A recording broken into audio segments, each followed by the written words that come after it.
Olá, bom dia. Está começando mais um Cresce Esclarece. Meu nome é Simone Nittoli. Eu estou aqui hoje substituindo o seu Gilberto Iog, que com certeza está acompanhando a gente, tá?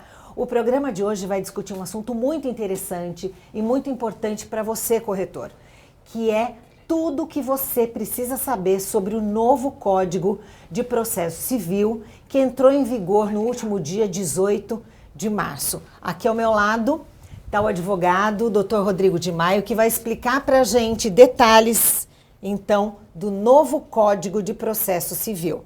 Doutor, muito obrigada pela sua participação, bom dia. E eu gostaria de já começar o programa perguntando o que mudou, principalmente para a vida do corretor, o novo Código de Processo Civil. Bom dia Simone, bom dia aos corretores, os telespectadores que estão nos assistindo nesse momento, neste TV Cresce, sexta-feira.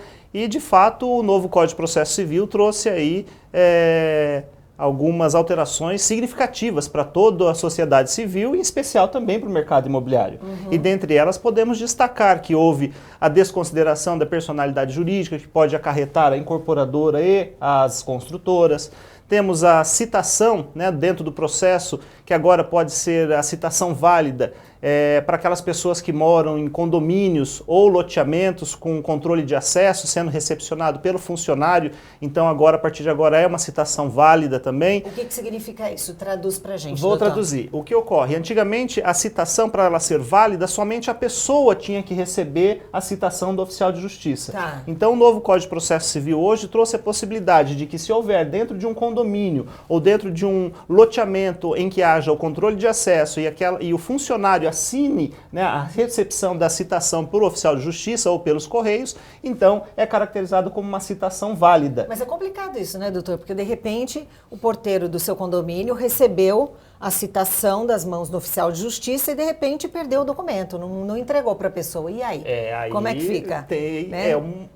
As problemáticas vão existir, né? O novo código está aí, é recente, foi agora em março que tem vigência. Bom, é lei. E é uma lei, tem que ser cumprida e é lógico, existem as possibilidades de defesa, ele vai poder utilizar os mecanismos de defesa apropriados para tentar demonstrar para o juiz que ele, de fato, não houve, né, não chegou até ele aquela citação. Mas até aí vão ter que se verificar se ele estava morando no condomínio ou no loteamento, se de fato o porteiro era um funcionário registrado pelo condomínio ou pelo loteamento, e aí a ação vai seguir o seu caminho normal.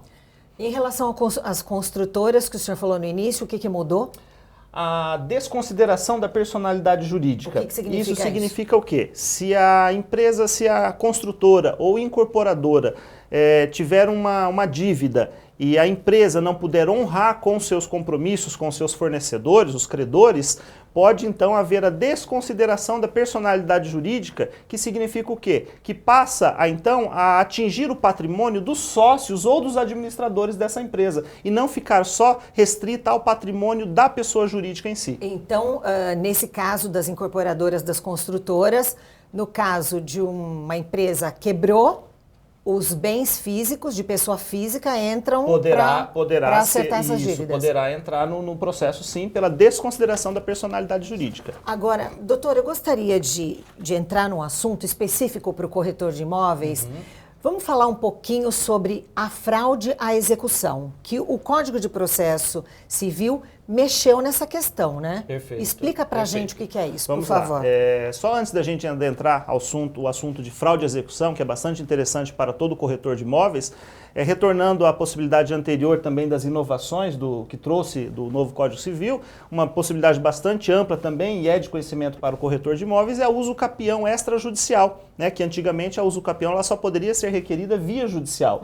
E hoje você pode fazer ela extrajudicial direto no cartório de registro de imóveis, mas tem que também ser feita através de advogados, tem que ter uma série de documentos, os requisitos que estão previstos na lei. E se houver uma impugnação por parte de qualquer um dos confrontantes daquele imóvel, provavelmente vai ter que voltar para a justiça, né? Então, somente ela vai ser extrajudicial se for, Simone, se for consensual. Havendo alguma impugnação, ele volta para o Poder Judiciário. Inovação também com relação a aluguel e cotas condominiais que podem ser hoje objetos de execução extrajudicial. Nós temos a ação de prestação de contas, que envolve os corretores de imóveis que administram imóveis. Então, a ação de prestação de contas, que trouxe a nomenclatura hoje de prestação de contas, né? Que, na verdade, houve a alteração para contas, né, prestação de contas, que o corretor é obrigado a demonstrar de forma pormenorizada todas os recebíveis, o que foi pago, para prestar ao locador ali as contas de que foi de maneira muito transparente. Então essas inovações trouxe aí o Código de Processo Civil. Agora, com relação à fraude à execução, o que ocorre? O que é essa nomenclatura, né, essa fraude à execução? É a possibilidade que tem de um juiz mandar cancelar uma matrícula de um imóvel onde haja transferência de uma propriedade quando ficar caracterizado que houve ali alguma fraude à execução. E o que seria essa fraude? Imaginem vocês que exista um processo judicial em andamento contra o vendedor do imóvel e no curso desse processo ele vende o imóvel para um terceiro. Esse terceiro seria um adquirente de boa-fé ou um adquirente de má-fé? Então a lei agora, de acordo lá com o artigo 792 do Código de Processo Civil, ele fala que essas informações elas devem estar constando, Simone, da matrícula do imóvel. Isso até hoje não acontecia. Já Se o imóvel tivesse penhorado, por exemplo, e eu fosse até o registro de imóveis, essa penhora não aparecia na matrícula. Ou aparecia? Aparecia se houvesse o requerimento da parte interessada do Ministério Público. Certo, a partir de hoje é obrigatório ter. Também se for a requerimento da parte. Então, o interessante seria se fosse automático, né? A partir de qualquer ação que tivesse constando lá no distribuidor civil, a própria justiça comunicasse o cartório para que houvesse já essa comunicação e trouxesse maior segurança para as partes envolvidas. Mas não ocorre. Essa averbação vai ser feita junto à matrícula do imóvel se houver requerimento por uma das partes no processo, pelo Ministério Público, se for alguma causa que envolve o seu interesse, o Ministério Público tem que intervir. Mas o que ocorre dizer com isso? O rol do artigo 792 do Código de Processo Civil, ele deixa bastante claro em seus artigos 1º, 2º e 3º que todas essas constrições judiciais, elas devem estar averbadas na matrícula do imóvel. Então bastaria que a pessoa solicitasse a matrícula, a certidão do imóvel e ali se não tivesse constando nada, ele poderia fazer a venda sem nenhum tipo de preocupação. Mas não é isso que ocorre. E é aí que entra a atenção que nós chamamos para os corretores de imóveis. O inciso 4º do artigo 792, ele fala que se houver alienação de um imóvel durante o curso de um processo, também ficaria caracterizado a fraude à execução. E não fala neste inciso 4º que obrigatoriamente tem que estar averbado na matrícula do imóvel. Então, se os 3 artigos anteriores falam que precisa ter a matrícula do imóvel registrada, o inciso 4º não fala. As informações acabam se conflitando. E quem que vai agora resolver essa situação? A jurisprudência, provavelmente, e os doutrinadores poderão trazer alguma luz para essa problemática que traz o inciso 4º do artigo 792. Agora, doutor Rodrigo, olha só, o corretor está lá, olha a matrícula do imóvel, não encontra nada na matrícula do imóvel. Mesmo estando previsto no Código de Processo Civil, a informação da penhora de um imóvel, por exemplo, não está lá averbada na matrícula no registro de imóveis, no cartório. Qual é a dica que o senhor dá, então, para o corretor para que esse profissional não corra o risco de intermediar a venda de um imóvel com um problema desses? Perfeito, excelente pergunta, Simone. E é aí que nós chamamos a atenção para os nossos colegas corretores de imóveis. Se não está a informação averbada no registro de imóveis, onde poderia ter essas informações? Onde o corretor poderia buscar essas informações? Ora, são as certidões que nós poderíamos buscar junto aos distribuidores dos processos cíveis, os processos trabalhistas, processos criminal, inclusive, que pode acarretar algum problema na venda, na transferência desses imóveis, também os distribuidores de protestos, né? Então tudo isso para verificar se se os vendedores do imóvel teriam algum problema com a justiça. Por que com a justiça, os vendedores do imóvel? Porque qualquer problema que ocorrer com os vendedores do imóvel, de acordo com o artigo 391 do Código Civil, o que honra uma obrigação são os patrimônios, é o patrimônio da pessoa. Então se durante uma demanda judicial ele for dilapidando o seu patrimônio, ele vai vendendo para fraudar, para frustrar o recebimento daquela obrigação, o crédito do exequente, ora, ficará ali caracterizado a fraude à execução. Então, lembrando aos corretores de imóveis, não fiquem simplesmente somente restritos a tirar a certidão, a matrícula do imóvel. Então, todas as demais certidões, aquelas certidões que são obtidas dos distribuidores cíveis, criminais, trabalhistas, são de extrema importância, Simone, para saber se existe de fato alguma demanda contra os vendedores de imóvel. Tem, e outro passo a questão do inventário, né? Sim. Se o imóvel tiver inventário, ele não pode ser negociado de forma alguma até que esse processo, esse trâmite acabe. E isso tudo vai ser descoberto também na questão das certidões. Exatamente, nas certidões dos distribuidores cíveis é que vai ficar caracterizado se existe algum processo em andamento. E é importante o corretor se atentar a estes detalhes, porque o corretor hoje ele tem uma responsabilidade muito grande acerca dos negócios imobiliários, podendo responder inclusive de forma solidária pelos riscos e pelos prejuízos que causarem aos seus clientes. Observem lá que o artigo 723 do Código Civil, a redação da responsabilidade civil, Simone, ela é muito parecida com o artigo 4º, incisos 1º e 2º do Código de Ética Profissional, que fala que o corretor ele tem que se inteirar de todas as circunstâncias do negócio antes de oferecer para o seu cliente. E tem que ser uma informação espontânea e deixar claro para o cliente dos riscos e das circunstâncias que possam comprometer o negócio imobiliário. Positivos e negativos, né? Não pode esconder nada. Exatamente. Agora, o novo CPC, em relação ao corretor, ele fica, na sua visão, doutor, mais pesado, mais punitivo? Como é que o senhor avalia isso, ou não? Não, Simone, eu vejo que os legisladores tentaram trazer benefícios para toda a sociedade. Então, vejam você, por exemplo, com relação a, hoje, a possibilidade torna-se impenhorável os créditos oriundos de uma compra de aquisição de um imóvel. Então, quando o legislador colocou essa cláusula como impenhorabilidade dos créditos, significa que ele tentou proteger quem? Ele tentou proteger os adquirentes desses imóveis que estão ainda em construção. E ao passo Traduz que pra gente vou isso, falar, doutor, vou falar. Então, o novo código trouxe como impenhorável os créditos dos pagamentos de unidades imobiliárias. Então, imaginem vocês que eu comprei um imóvel na planta, estou pagando aquelas unidades e se por algum motivo a incorporadora, a construtora estiver devendo para os seus fornecedores de serviço, eles não podem entrar com uma ação e bloquear os créditos dos pagamentos que eu estou fazendo, né? Que todos os adquirentes estão pagando para aquela unidade. Então, o legislador, quando fez isso, ele quis proteger o quê? O direito dos adquirentes, dos pretensos compradores, né? Dos promitentes compradores. E também não prejudicar o patrimônio da empresa. Por isso que houve o regime da incorporação imobiliária pelo regime da afetação do patrimônio, onde hoje uma empresa do ramo imobiliário, uma incorporadora e construtora, ela opta pelo regime de afetação. Significa dizer isso o quê? Que antigamente uma empresa que tinha diversas incorporações imobiliárias e se houvesse algum problema, alguma demanda judicial ou se uma empresa dessa chegasse a vir à falência, todos os patrimônios daquela empresa, todo o patrimônio daquela empresa poderia ser objeto de uma penhora, os adquirentes daqueles imóveis poderiam perder as suas unidades habitacionais. Como isso já aconteceu no passado, já aconteceu no passado, exatamente, com as empresas em call da vida que aconteceu, que todos os adquirentes acabaram perdendo as suas unidades. Então hoje, como essa possibilidade do regime de afetação das incorporadoras e construtoras, elas separam o seu patrimônio para cada empreendimento específico, Simone. Então eu vou fazer uma unidade, vou fazer um prédio, uma torre, com um empreendimento com 2, 3 torres, eu vou fazer ali o quê? Uma sociedade de propósito específico. Então eu crio uma empresa com aquele único objetivo de fazer aquele empreendimento, a partir do momento em que for encerrado, for divididos os lucros, aquela empresa se encerra.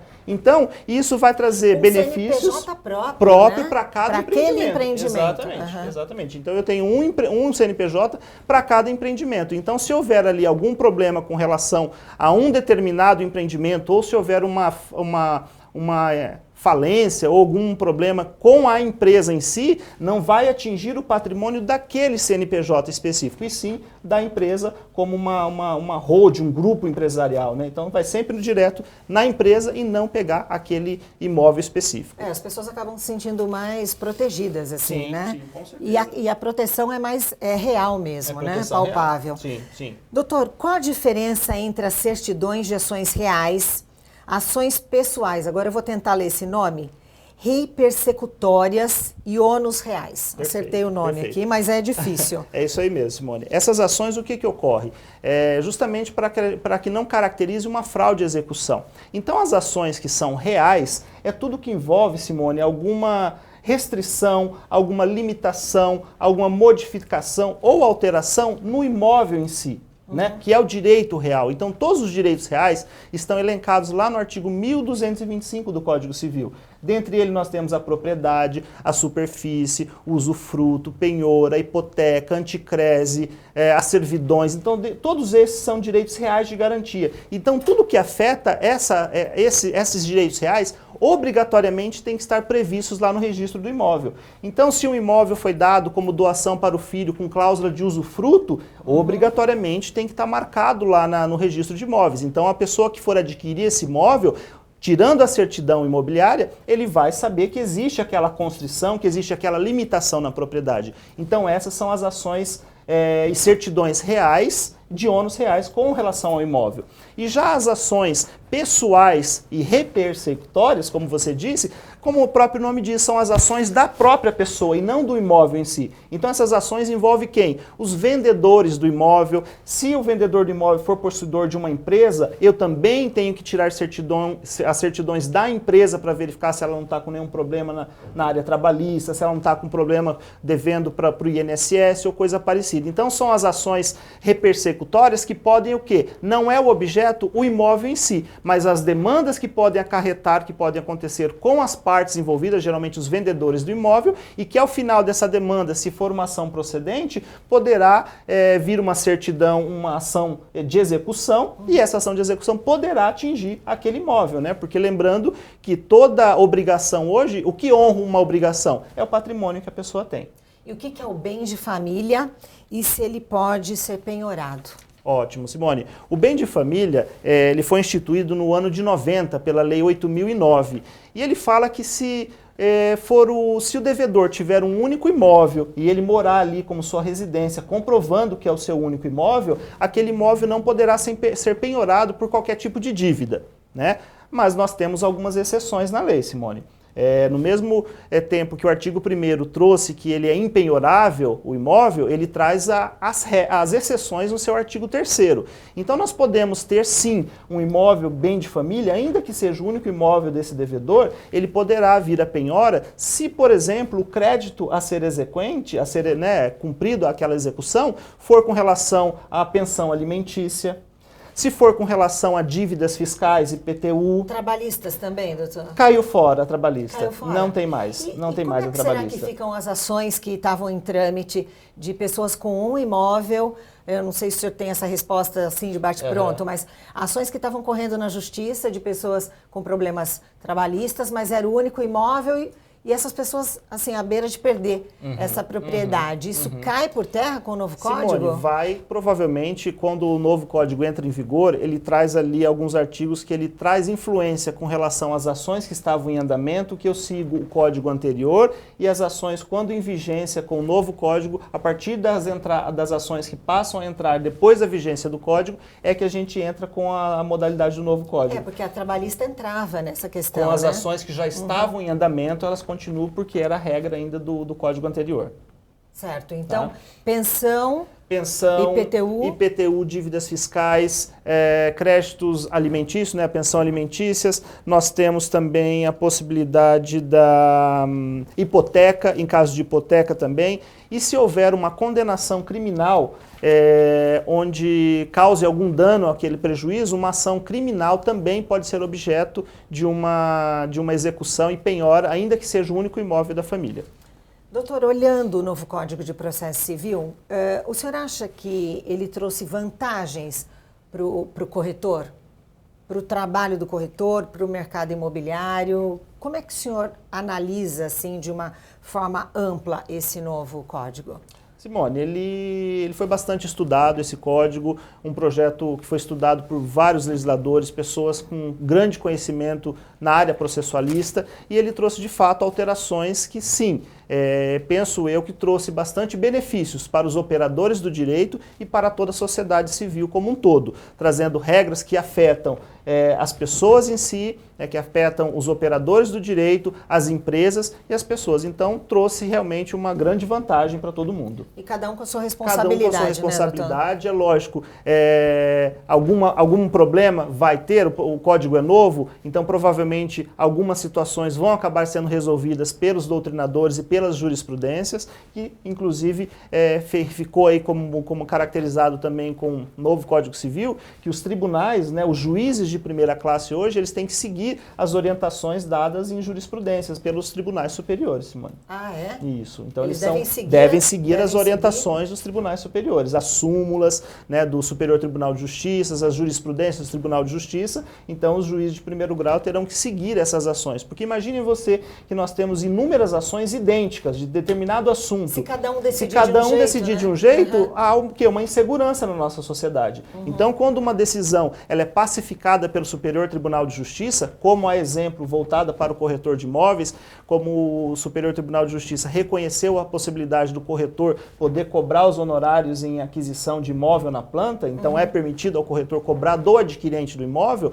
ora, isso já ficou pacificado no mercado imobiliário. Agora, você imagina se um juiz de primeiro grau vai uma vara, ele decide de uma maneira, vai para outro juiz, ele decide de outra maneira. Então, para ficar pacificada essa situação, houve a orientação do Superior Tribunal de Justiça, que isso tem, então, que todos os juízes de primeiro grau fazer essa orientação. Isso, entre aspas, não...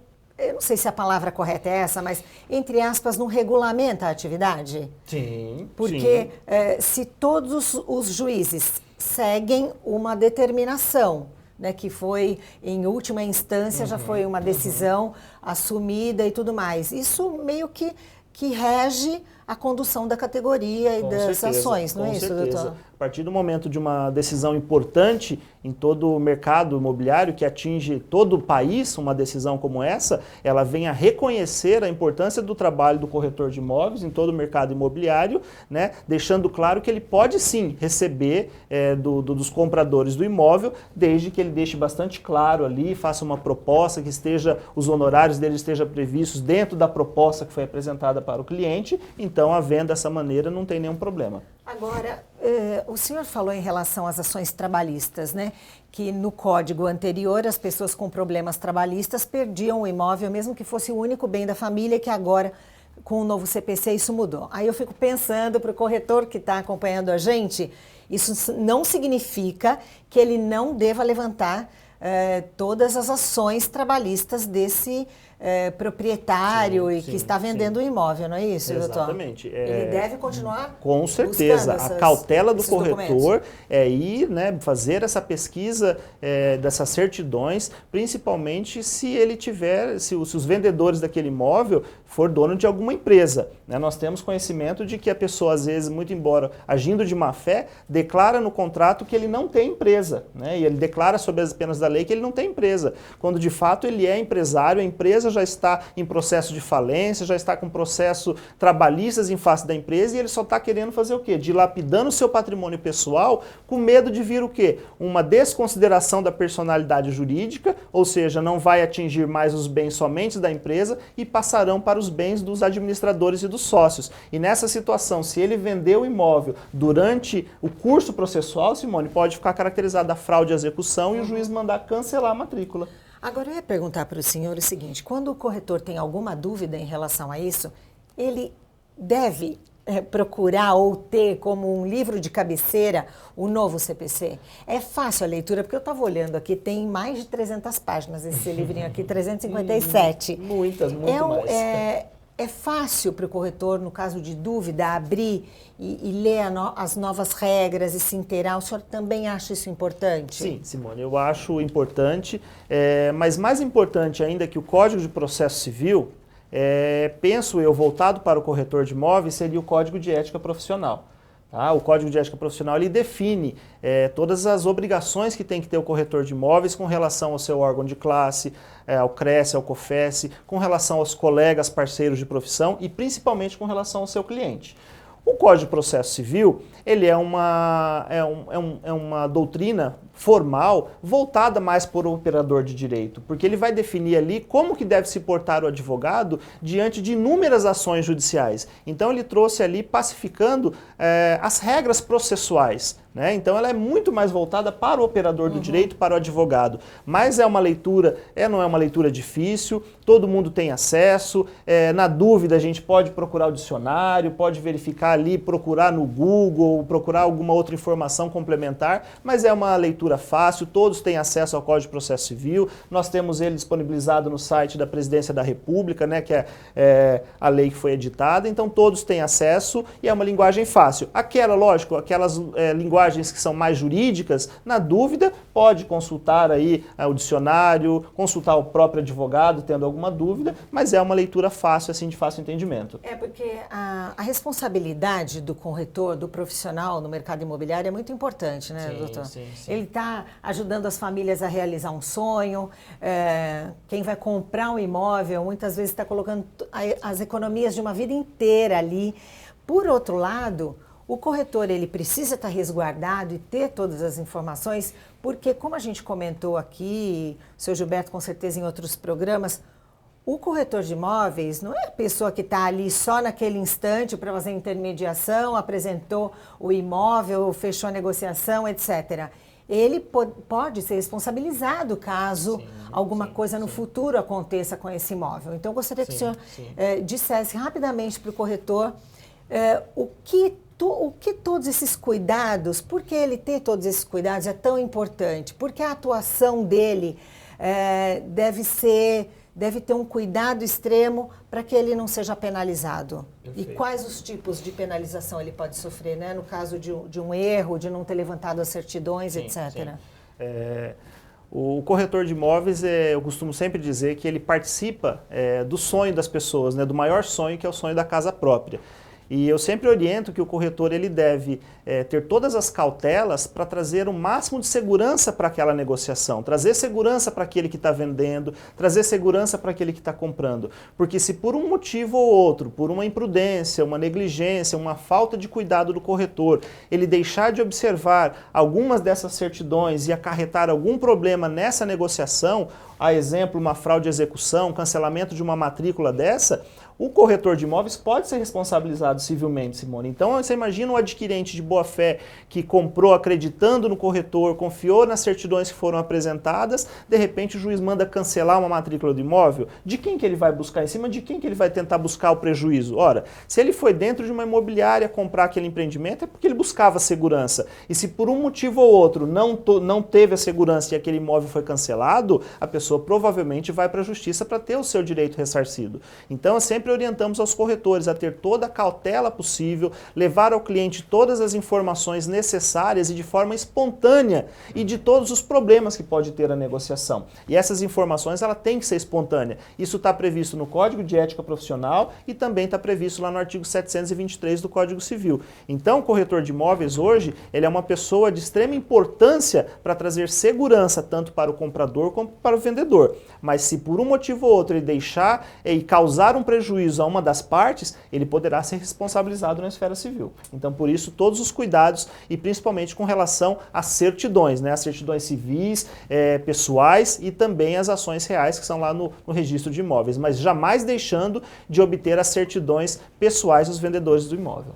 Eu quero agradecer a participação de vocês, a participação do Dr. Rodrigo de Maio e que o senhor possa trazer outras vezes mais informações, porque a lei muda, as regras mudam e os nossos profissionais precisam estar sempre atualizados, né, doutor? Sim, é isso aí. Agradeço também a participação aqui no TV Cresce, é sempre importante e levar informação para o corretor de imóveis. Como a Simone diz, a lei é muito dinâmica, todo dia nós temos alguma alteração, nós temos alguma lei que possa influenciar diretamente no trabalho do corretor de imóveis, então é importante, primordial, que vocês continuem fazendo o que vocês estão fazendo, que é nos prestigiar. Então fica aqui registrados meus agradecimentos, meus cumprimentos, um abraço a todos e desejando um bom final de semana a todos. É isso mesmo, o Cresce Esclarece de hoje fica por aqui e a todos um ótimo final de semana.